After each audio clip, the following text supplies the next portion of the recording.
ಈಗ challenging star ದರ್ಶನ್ಗೆ ಸಂಬಂಧಪಟ್ಟ ಒಂದು ಸುದ್ದಿ ಇದೆ ನೋಡೋಣ. ರೇಣುಕಾ ಸ್ವಾಮಿ ಕೊಲೆ ಕೇಸ್ನಲ್ಲಿ ಬೇಲನ್ನ ಪಡೆದಿರುವ ದರ್ಶನ್ಗೆ ಮತ್ತೊಂದು ಸಂಕಷ್ಟ ಶುರುವಾಗ್ತಾ ಇದೆ. ಈ ಸಲ ದರ್ಶನ್ ಜೊತೆಗೆ ಅವರ ಪತ್ನಿಯ ಹೆಸರು ಕೂಡ ಕೇಳಿ ಬರ್ತಾ ಇದೆ. ಅವ್ರಿಗೂ ಕೂಡ ಸಂಕಷ್ಟ ಫಿಕ್ಸ್ ಅಂತ ಹೇಳಲಾಗ್ತದೆ. ಯಾವ ವಿಚಾರಕ್ಕೆ ಸಂಬಂಧಪಟ್ಟಂತೆ? ಒಂದು ಪಕ್ಷಿ ಸಾಕಿರೋದಕ್ಕೆ ಸಂಬಂಧಪಟ್ಟಂತೆ. ನಟ ದರ್ಶನ್ ಮತ್ತು ಅವರ ಪತ್ನಿ ವಿಜಯಲಕ್ಷ್ಮಿಗೆ ಇದೀಗ ಅಂದ್ರೆ ಅವರ ವಿರುದ್ಧ ಅಕ್ರಮವಾಗಿ ಬಾತುಕೋಳಿ ಸಾಕಿದ ಪ್ರಕರಣ ದಾಖಲಾಗಿತ್ತು. ಈ ಕೇಸ್ಗೆ ಸಂಬಂಧಪಟ್ಟಂತೆ ಟಿ ನರಸೀಪುರ ನ್ಯಾಯಾಲಯ ಸಮನ್ಸನ್ನ ಜಾರಿ ಮಾಡಿದೆ. ಬಾತುಕೋಳಿಯ ಶಾಕ್ ಯಾಕೆ ಸಾಕಬಾರ್ದ ಅವರು ಹಾಗಾದ್ರೆ ಅನ್ನುವ ಪ್ರಶ್ನೆ ನೀವು ಸಹಜವಾಗಿ ಕೇಳ್ತೀರಾ. ಅದಕ್ಕೆ ಹೇಳ್ತಾ ಹೋಗ್ತೀವಿ ನೋಡಿ.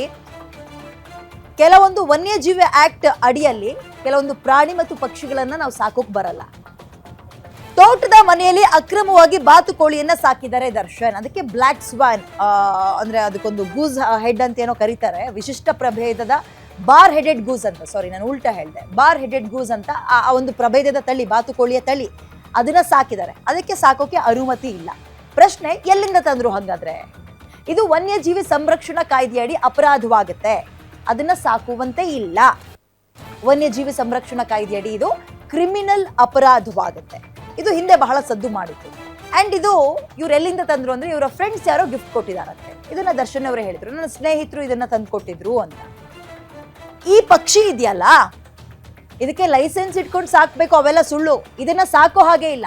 ಇದು ಈ ಸಂತಾನೋತ್ಪತ್ತಿ ಕಾಲದಲ್ಲಿ ನಿಮ್ಮ ಹಳ್ಳಿಗಳ ಕಡೆ ಸಹ ಒಂದು ಸಾಮಾನ್ಯವಾಗಿ ಬಂದು ಹೋಗ್ತಾ ಇರ್ತವೆ ಬೇರೆ ಬೇರೆ ತಳಿಯ ಹಕ್ಕಿಗಳು. ಆ ರೀತಿಯಾಗಿ ಬಂದು ಹೋಗುವ ಸಂದರ್ಭದಲ್ಲಿ ಅದನ್ನ ಬೇಟೆಯಾಡಿದ್ದಾರೆ, ಹಿಡಿದಿದ್ದಾರೆ, ಅದನ್ನ ಲಾಕ್ ಮಾಡ್ಕೊಂಡಿದ್ದಾರೆ, ತಂದು ಯಾರೋ ಇವ್ರ ಕೈಲಿ ಕೊಟ್ಟಿದ್ದಾರೆ ಅಂತ ಸುದ್ದಿ. ಈಗ ವಲಸೆ ಬಂದು ವಾಪಸ್ ಹೋಗುತ್ತೆ. ಇದು ಬಾರ್ ಹೆಡೆಡ್ ಗೂಸ್ ಹೆಚ್ಚಾಗಿ ಮಧ್ಯ ಏಷ್ಯಾ ಪ್ರದೇಶದಲ್ಲಿ ಕಂಡು ಬರುವಂತಹ ಒಂದು ತಳಿ. ಇದು ವಿಶೇಷವಾದ್ದು.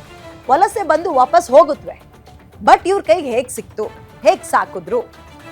ಯೂಟ್ಯೂಬ್ನ ಇಂಟರ್ವ್ಯೂನಲ್ಲಿ ದರ್ಶನ್ ಅವರೇ ಸ್ವತಃ ಹೇಳಿದ್ದಾರೆ, ಇದು ಇಲ್ಲಿ ಸಿಗೋದಲ್ಲ, ಇದು ಆಸ್ಟ್ರೇಲಿಯಾದಲ್ಲಿ ಸಿಗೋದು ಜಾಸ್ತಿ ಅಂತ. ಯೂಟ್ಯೂಬ್ ಒಂದ್ರಲ್ಲಿ ಹೇಳಿದ್ರು ಅವರು. ಬಾತುಕೋಳಿ ಸೇರಿದಂತೆ ಪಕ್ಷಿಗಳ ಬಗ್ಗೆ ನಟ ದರ್ಶನ್ ಅವರು ಮಾಹಿತಿನ ಕೊಟ್ಟಿದ್ದಾರೆ. ಒಂದು ಗಮನದಲ್ಲಿರಲಿ, ಬರೀ ಅದನ್ನ ಬೇಟೆಯಾಡಿ ಅದರ ಮಾಂಸವನ್ನ ತಿಂದ್ರೆ ಮಾತ್ರ ಅಪರಾಧ ಅಲ್ಲ. ಕೆಲವೊಂದಕ್ಕೆ ಪರ್ಮಿಷನ್ ಇರಲ್ವಲ್ಲ, ಅದನ್ನ ಮನೆಯೊಳಗೆ ಇಟ್ಕೊಂಡ್ರೆ ಅಥವಾ ಸಾಕಿದ್ರು ಕೂಡ ಅದು ಅಪರಾಧವಾಗುತ್ತೆ. ಆ ವಿಡಿಯೋದಲ್ಲಿ ಪಕ್ಷಿಗಳನ್ನ ಅರಣ್ಯ ಇಲಾಖೆ ಗುರುತಿಸಿತ್ತು. ಅದಾದ್ಮೇಲೆ ಅಲ್ಲಿಗೆ ಹೋಗಿ ತನಿಖೆನ ಕೂಡ ಮಾಡಿದ್ರು. ನಿಷೇಧಿತ ವನ್ಯ ಪಕ್ಷಿಗಳ ಸಾಕಾಣೆಯ ಹಿನ್ನೆಲೆಯಲ್ಲಿ ಈಗ ಒಂದು ಪ್ರಕರಣ ದರ್ಶನ್ ಮತ್ತು ಅವರ ಹೆಂಡತಿಯ ವಿರುದ್ಧ ಅಂಡ್ ಅವರ ಫಾರ್ಮ್ ಹೌಸ್ ನ ಮ್ಯಾನೇಜರ್ ವಿರುದ್ಧ ಕೂಡ ದಾಖಲಾಗಿತ್ತು.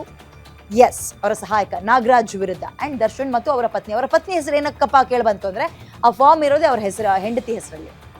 ದರ್ಶನ್ ಮತ್ತು ಅವರ ಪತ್ನಿ ಹಾಗೂ ಸಹಾಯಕ ನಾಗರಾಜ್ ವಿರುದ್ಧ ಕೇಸ್ ದಾಖಲಾಗಿತ್ತು.